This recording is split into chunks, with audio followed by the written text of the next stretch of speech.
Hello viewers, आज से हम लोग स्टार्ट करेंगे चैप्टर नंबर 5 ऑफ सीआरपीसी को, जो कि कवर है सेक्शन नंबर 41 से लेके 60A तक में। ये चैप्टर मेनली डील करता है किसी भी पर्सन के अरेस्ट को लेके। अब अरेस्ट होने के बाद क्या क्या चीजें उसमें होंगी, क्या क्या प्रोविजंस होंगे, वो पूरा 41 से लेके 60A तक में कवर है। आज हम लोग कवर करेंगे सिर्फ सेक्शन नंबर 41 को, जो बात करता है कि पुलिस कब किसी पर्सन को बिना वारंट के अरेस्ट कर सकती है। तो इससे पहले कि सेक्शन पे जाएं, डायरेक्टली मूव कर जाएं, हम कुछ प्रोविजंस को देख लेते हैं, थोड़ा कुछ अदर चीजों को देख लेते हैं कि हमारा ग्राफ या फ्रेमवर्क तैयार हो जाए। तो बात हो रही है अरेस्ट की। तो अरेस्ट कराने के पीछे का जो पर्पज होता है वो अगर हम जान लें तो शायद चीजें हमारे लिए आसान हो जाए। जो अरेस्ट हो रहा है कोई पर्सन, तो उसके पीछे का मोटिव या रीजन बस यही है, पर्पज यही है कि हम कोर्ट में उस पर्सन को पेश कर सकें। अब पेश करने से होगा ये कि कोर्ट उस अपराधी की जिसके ऊपर एलिगेशन लगे हैं उसकी बातें सुनेगी। एक पार्टी होगी जिसने एलिगेशन लगाए होंगे, जिसने आरोप लगाए होगा, कोर्ट उस पार्टी की भी बात सुनेगी। तो दोनों पक्ष को जब सुन लेगी तो एक निष्कर्ष पे पहुंचेगी, एक निष्कर्ष यानी कंक्लूजन एक तैयार करेगी और उसके बाद एक जजमेंट देगी। और जजमेंट वो जो निकल के आएगा वो सही मायने में जजमेंट के साथ साथ जस्टिस भी होगा, उन दोनों पार्टीज के लिए भी और हमारी सोसाइटी के लिए भी। इतनी सी बात होती है अरेस्ट को लेके।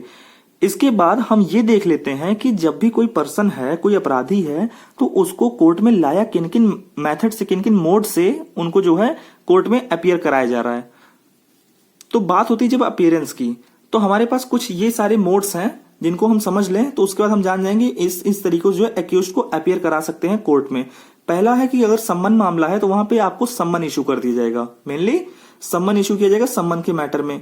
ठीक है, ये होगा, ये आपको 204 में दिख जाएगा यहां वाला प्रोविजन कि 204 में आपको जो है सम्मन भेज दिया जाएगा। दूसरा प्रोविजन आइए कि अरेस्ट होगा। अरेस्ट भी दो तरीके से हो सकता है। अरेस्ट के प्रोविजन आपको दो तरह दिखेंगे, एक तो विद वारंट, एक विदाउट वारंट। ठीक है, तो ये रहेगा विदाउट वारंट और विद वारंट। तो जहां भी अगर विदाउट वारंट है प्रोविजन, तो कहने का मतलब है वहां पे आ रहा है कॉग्निजेबल केस का मैटर, वहां पे संज्ञेय मामला है, मतलब थोड़े ऊंचे लेवल के, हायर लेवल के ऑफेंस हैं, बड़े अपराध हैं। जहां पे आ जाएगा विदाउट वारंट, विद वारंट, तो विद वारंट का मतलब है कि वहां पे छोटे मोटे अपराध हैं, बहुत सीरियस नेचर के नहीं है, कि सोसाइटी को बहुत बड़े लेवल पे हार्म नहीं कर रहे हैं। तो वहां पे जरूरत हो जाती है कि हम जो है वारंट का वेट कर लें। तो ये बात रहेगी। तो विदाउट वारंट जब हम पढ़ते हैं, जहां पे कॉग्निजेबल मैटर का केस रहेगा, तो वहां पे आप देखेंगे कि तीन लोग हैं जो अरेस्ट कर सकते हैं। एक तो पुलिस खुद होगी, दूसरा मजिस्ट्रेट हो जाएगा, तीसरा कोई प्राइवेट पर्सन हो जाएगा। मतलब एक प्राइवेट पर्सन भी किसी को अरेस्ट कर सकता है। तो पुलिस के जो अरेस्ट से जुड़े हुए प्रोविजन है वो आपको 41 और 42 में देखने को मिल जाएंगे। मजिस्ट्रेट के जो प्रोविजन है वो आपको 44 में देखने को मिल जाएंगे, और कोई जो प्राइवेट पर्सन अरेस्ट कर रहा है वो आपको 43 में देखने को मिल जाएंगे। इसके बाद जब हम बात करें कि जब हमें वारंट की जरूरत पड़ रही है किसी को अरेस्ट करने के लिए, तो वो हमेशा वारंट केस होना है। ये तो हमें पता चल गया कि वारंट केस में ही हम वारंट इशू कर रहे हैं। वो सेक्शन आपको दिख जाएगा 204 में हम इशू करते हैं। उसके बाद एक मैटर आएगा सम्मन केस। हम सम्मन केस में भी वारंट जो है इशू कर सकते हैं। जनरली तो हम सम्मन ही भेजेंगे, बट कुछ एक्सेप्शनल कंडीशन होगी जहां पे हम 87 के अंडर जो है वारंट भी भेज सकते हैं। वो कंडीशन ये है कि देखिए कोर्ट को लग रहा है कि यार सम्मन भेजेंगे, इसको हम 2-3 बार भेज चुके हैं मगर ये आएगा नहीं, हमें पता है फिर नहीं आएगा। तो अब क्या करेंगे, अब उसको हम अब जो है सम्मन के साथ या सम्मन के बिना, तो हम एक वारंट इशू कर देंगे उसके, और वारंट होगा उसके अरेस्ट का। दूसरा एक लास्ट पॉइंट जो है कि अगर आप ब्रीच कर देते हैं, अगर आप जो 88 सेक्शन 88 है उसकी कंडीशन अगर आप नहीं फुलफिल करते हैं, तो आपको वहां पे वारंट जो है इशू कर दिया जाएगा। अब ये देख लेते हैं, हमने दो मोड देख लिए, सम्मन को इशू करना, अरेस्ट हो सकता है विदाउट वारंट और विद वारंट, ये हमने देख लिया। अब तीसरा पॉइंट जो है ये बात कर रहा है सेक्शन 88 से, जो हमने यहाँ लास्ट पॉइंट देखा। सेक्शन 88 में होता यह है कि एक्यूज्ड है, जो अपराधी है, वो गया है कोर्ट में। अब कोर्ट में गया है उस मैटर के लिए नहीं गया जिसके लिए उसके ऊपर एलिगेशन अभी ताजा ताजा लगे हैं। हो सकता है वो किसी दूसरे मामले में कोर्ट में गया हो, और उस मामले को लेकर जहां सुनवाई, जो नया मामला आया है जिसके ऊपर एलिगेशन लगे हैं, कोर्ट को ये पता चला कि यार वो आया हुआ है कोर्ट में, तो कोर्ट जो है उसको जो है वहीं बुलवा के उससे एक बॉन्ड को एग्जीक्यूट करवा लेती है कि तुम इस फला फला डेट को कोर्ट में मौजूदगी अपनी जो है दोगे, ठीक है, अपनी यहाँ पे पेश होगे। तो वहां पे उससे बॉन्ड साइन करा लेती है। तो इतनी चीजें रहती हैं। अब ये प्रोविजन निकल कहां से आ रहा है, मेनली ये काम होता है पुलिस का।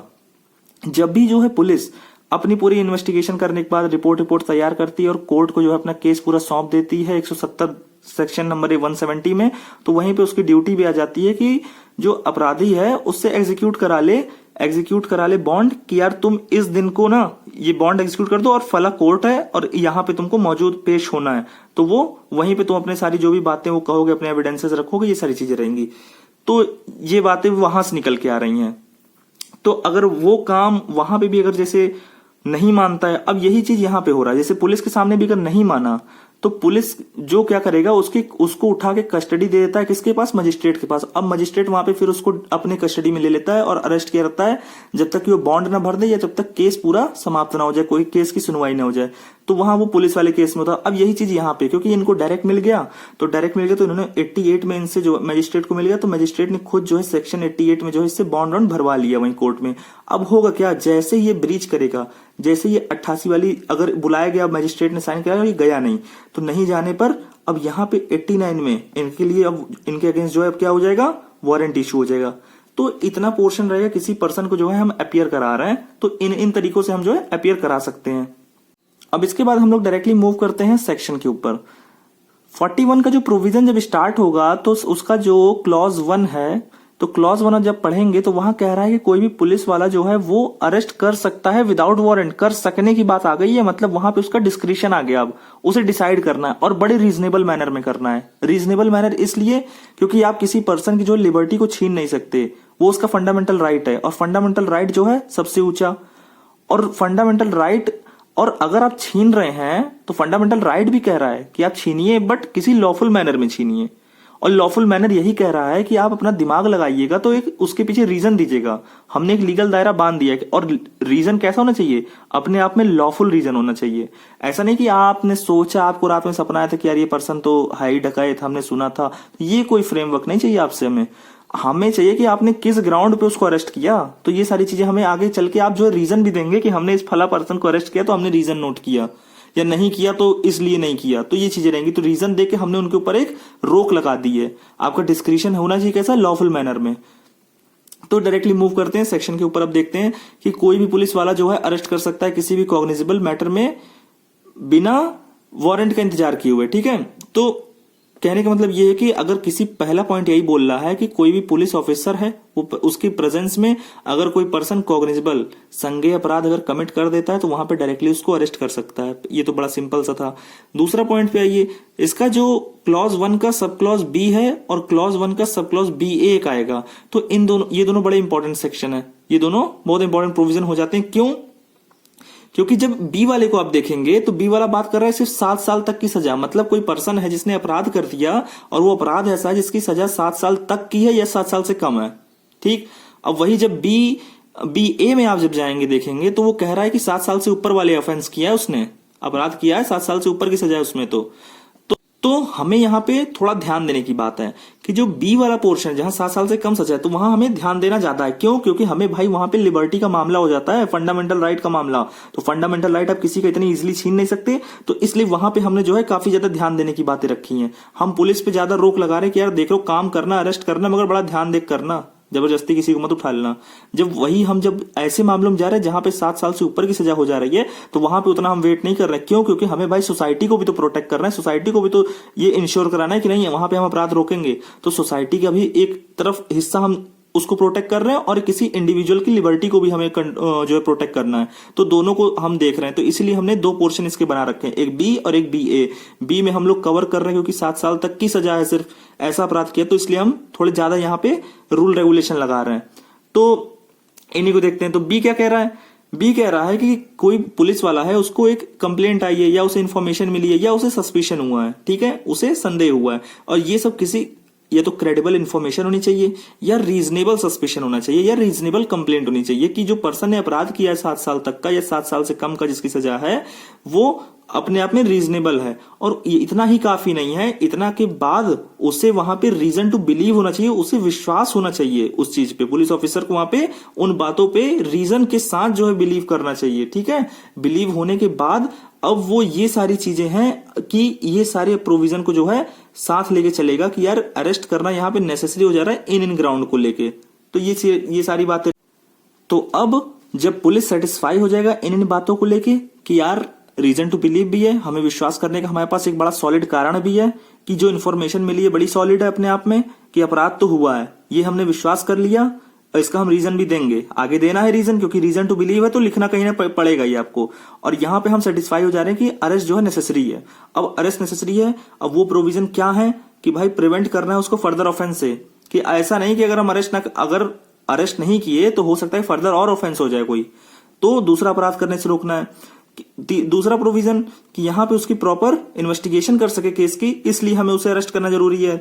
तीसरा क्या कह रहा है, तीसरा कह रहा है कि जो हमें उसे पर्सन को प्रिवेंट करना है। अब प्रिवेंट रोकना क्या है कि अगर नहीं अरेस्ट करेंगे तो हो सकता है कि वो जो एविडेंसेस है उनको गायब कर दे या उनमें कुछ छेड़छाड़ कर दे, उनमें टैंपरिंग कर दे। तो इस चीज से बचाने के लिए हमें जो उसे अरेस्ट करना है। चौथा पॉइंट कह रहा है कि किसी हो सकता है जो बयान देने जा रहा हो कोई पर्सन कोर्ट में, तो उसको इंड्यूस न कर ले विटनेसेस को, थ्रेट ना पहुंचा दे, किसी तरह कोई प्रॉमिस न कर ले जिससे कारण वो अपना बयान बदल दे या बयान दे ही ना, तो ऐसा कुछ ना माहौल बना दे, तो इसलिए उसको अरेस्ट करना जरूरी है। अगला क्या है कि arrest is required to ensure the presence in court. अब उसकी अरेस्ट किए बिना उसको हम कोर्ट में पेश ही नहीं कर पाएंगे, तो इसलिए क्योंकि उसे कोर्ट में हमें पेश कर रहे हैं इसलिए जरूरत है कि वो अरेस्ट हो। तो ये सारी बातें रहेंगी बी में। अब इसके आगे बढ़े, अगर हम बढ़े तो बी ए की अगर हम बात करें तो बी ए सीधा सीधा कह रहा है कि आपके पास, अब यहां पे देखिए 7 साल से ऊपर के ऑफेंस आ जाएंगे, 7 साल से ऊपर डेथ सेंटेंस जो भी हो जाए, तो वो अपराध इस नेचर का था, इतनी पनिशमेंट हो रही थी उसकी जिसके ऊपर एलिगेशन लगे हैं। तो यहां पे क्या है कि जितनी भी चीजें हुई उसके बाद अब आपको क्या है कि क्रेडिबल इंफॉर्मेशन होना बस जरूरी है आपके लिए, और वो कॉग्निजेबल नेचर का ऑफेंस हो, कॉग्निजेबल के बाद ये सारी उसकी सजा हो, प्लस आपके पास रीजन टू बिलीव हो। उसके बाद इससे ज्यादा कोई जरूरत नहीं। हमने क्या किया था, बी में हमने काफी ज्यादा जो है नियम का बांध रखा था आपके लिए कि आप बहुत फ्रीली जो है किसी को ना अरेस्ट कर लें। तो इसलिए हमने बी ए में क्योंकि हमें सोसाइटी के इंटरेस्ट को भी सिक्योर कराना था, उनको भी मेंटेन और सिक्योरिटी प्रोवाइड करनी थी, इसलिए ध्यान में रखते हुए हमने जो है यहाँ पे आपके पास बस रीजन टू बिलीव तक ही रखा मैटर, कि आपको अगर रीजन टू बिलीव हो रहा है उन बातों को सुन के, अपनी उन इन्फॉर्मेशन को सुन के, उस ऑफेंस का नेचर ऐसा है कि उसकी पनिशमेंट है 7 साल से ऊपर तक की, तो अब आप उसको चाहिए डायरेक्टली अरेस्ट करिए, इससे हमें और कुछ नहीं चाहिए अब इसमें। अब इसके बाद कुछ पॉइंट आ जा रहे हैं छोटे छोटे, जैसे सी बात करता है प्रोक्लेम्ड ऑफेंडर की, तो उसको भी अरेस्ट कर सकता है किसी भी जगह प्रोक्लेम्ड ऑफेंडर।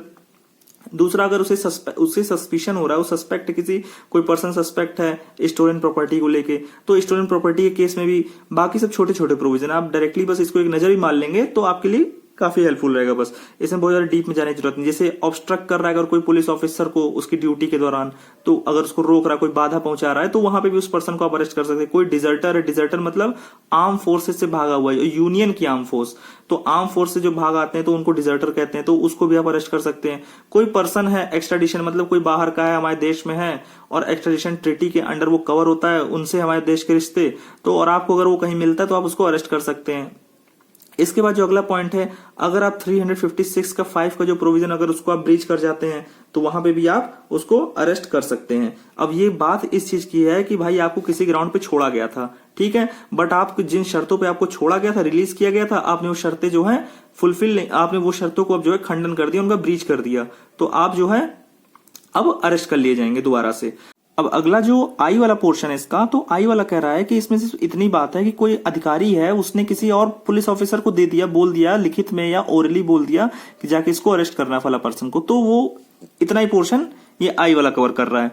अब इसके बाद जरा हम वापस जाएं, हमने देखा था बी वाले पोर्शन में, जब हम बी वाला पोर्शन पढ़ रहे थे इसका 1 का बी जब देख रहे थे, तो वहां पे इतनी सारी बातें थी, तो यहाँ पे ये कंप्लीट हो जाएगा। जब ये सारी बातें कंप्लीट होने के बाद वो जब अरेस्ट करेगा तो वहां पे वहीं पे वो रीजन रिकॉर्ड करेगा कि ये ग्राउंड थे, ये रीजन थे, तब हमने अरेस्ट किया है, तो यही आपको जो है बाउंड बना देगा, और वहीं आपके ऊपर जब क्वेश्चन उठेगा तो यहीं से आप नापे जाएंगे।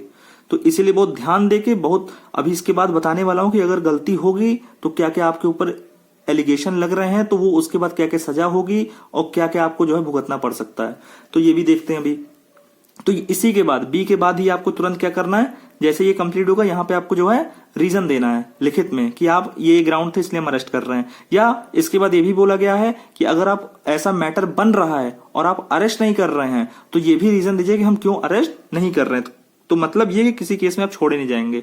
आप अगर फालतू अरेस्ट कर रहे हैं तो भी आप नपेंगे, और अगर आप अपराध होने के बाद भी सारे ग्राउंड मिल रहे हैं तो भी आप अरेस्ट नहीं कर रहे हैं तो कहीं ना कहीं आप खुद अपराध की श्रेणी में चले जाएंगे। तो ये सारी चीजें रहेंगी। इसके बाद जो इसका जो सेक्शन सब सेक्शन जो दूसरा वाला है तो वो जो बात करेगा वो कह रहा है सीधा सीधा कि नॉन कॉग्निजेबल मैटर में हमें भाई तब तक अरेस्ट करने की पावर नहीं है, भले कितनी भी रीजनेबल इंफॉर्मेशन हमें मिल जाए तब तक हम अरेस्ट नहीं कर सकते, तब तक मजिस्ट्रेट हमें जो है वारंट या ऑर्डर न दे दे। कहने का मतलब बस इतना है कि सिर्फ काम किसमें करेंगे हम लोग ये सब सारे जो अरेस्ट वाले हैं, सिर्फ कॉग्निजेबल मैटर में। नॉन कॉग्निजेबल का जैसे मैटर आएगा उसमें हम जो है मजिस्ट्रेट के ऑर्डर का या वारंट का वेट करेंगे। तो ये सारी बातें रहेंगी। अब इसके बाद हम कुछ बातें देख लेते हैं, कुछ बातें समझ लेते हैं इससे जुड़ी। ये तो इतनी चीजें नहीं है, ये प्रोविजन इतना सिंपल नहीं है। इसके बाद कुछ चीजें हमें देखनी है कि जो बात हो रही थी रीजनेबल की, कि रीजनेबल इंफॉर्मेशन या रीजनेबल कंप्लेंट वो है क्या। रीजनेबल का मतलब होता है कि जो फैक्ट के ऊपर बेस्ड होना चाहिए आपका बिलीफ। आप जो विश्वास करके जो विश्वास करके आपने ये तय किया कि इस पर्सन को अरेस्ट करना है, वो अपने आप में जो फैक्ट थे उनको ध्यान में उन पे बेस्ड होना चाहिए। ऐसा नहीं कि आपने हवा में बना लिया, आपको रात में सपना आया कि यार ये पर्सन तो है ही इस तरह का, हमको सपना आया था और सपना आया तो आपने कोशिश करने लगे कि उसको फंसाने की, तो ऐसा नहीं। और आपको लगता है कि यार ये तो हमेशा से इस काम सुन रहा है सोसाइटी में कि तो है ही बदनाम, तो ये किया होगा। तो बस ये सब ग्राउंड नहीं, बहुत ही लॉफुल ग्राउंड होने चाहिए जो बहुत अपने आप में जेन्युइन हो। तो वो फैक्ट ये ड्रॉ कर रहा हो कि हाँ भाई उस पर्सन ने वो ऑफेंस किया है, तो वो इतना हो, आपके हवा में चीजें ना बने। तो ये सारी चीजें रहेंगी। अगर आप ऐसा नहीं करेंगे तो इसीलिए तो आपसे लिखवाया जा रहा है। आप जो बनाएंगे, जो जैसा आप सोचेंगे वैसा ही लिखेंगे, तो लिखेंगे तो फंसेंगे। अब इसके बाद अगर क्वेश्चन उठ गया कि यार जो इन्होंने अरेस्ट किया है, अरेस्ट जो इन्होंने गलत तरीके से किया है, तो क्वेश्चन जो बर्डन होगा, जो बर्डन ऑफ प्रूफ होगा, वो अब साबित करने की जिम्मेदारी हो जाएगी पुलिस ऑफिसर की कि पुलिस ऑफिसर ने किसी ए पर्सन को अरेस्ट किया। अब उसने क्वेश्चन कर दिया इनके अरेस्ट को लेके, तो अरेस्ट को लेके जब क्वेश्चन उठा तो अब जिम्मेदारी पुलिस ऑफिसर की प्रूफ करे कि भैया उन्होंने सही अरेस्ट किया है। क्यों? क्योंकि आप हैं डोमिनेटिंग पोजीशन पे, आप डोमिनेट कर सकते हैं उस पर्सन को, अरेस्ट करके मार पिटाई करके उसको कुछ भी मनवा सकते हैं, ठीक है। तो इसलिए आपकी जिम्मेदारी हो जाती है कि आप बर्डन ऑफ प्रूफ आपके ऊपर आ जाता है। उसके बाद अगर कहीं ये साबित हो गया कि अरेस्ट तो आपने पावर का ज्यादा यूज करके, मतलब करप्टली यूज किया है या मैलिशियसली यूज किया है, मलेशियस तरीके से आपने अरेस्ट किया है, तो आप गए। आप कहां जाएंगे? आपको सजा मिलेगी आईपीसी की धारा 220 में, जहां पे 7 साल तक की जेल, फाइन और बोथ। फाइन की कोई लिमिट नहीं है, जैसा ऑफेंस होगा उस नेचर से आपको फाइन दिया जाएगा। दूसरा, कहीं जैसे ही आप इसमें जाएंगे तो आप 166 में भी जाएंगे, क्योंकि 66 सीधा कह रहा है कि आपको जो लॉ ने कहा था आपको उस हिसाब से चलना था, बट आप लॉफुल तरीके से नहीं चले, आपने डिसोबे किया लॉ को सिर्फ इसलिए कि किसी पर्सन को हम इंजरी पहुंचा सकें। तो वहां पे आप नपेंगे 166 में, और वहां की सजा जोड़ लीजिए 1 साल तक की, फाइन और बोथ यहां पे भी है।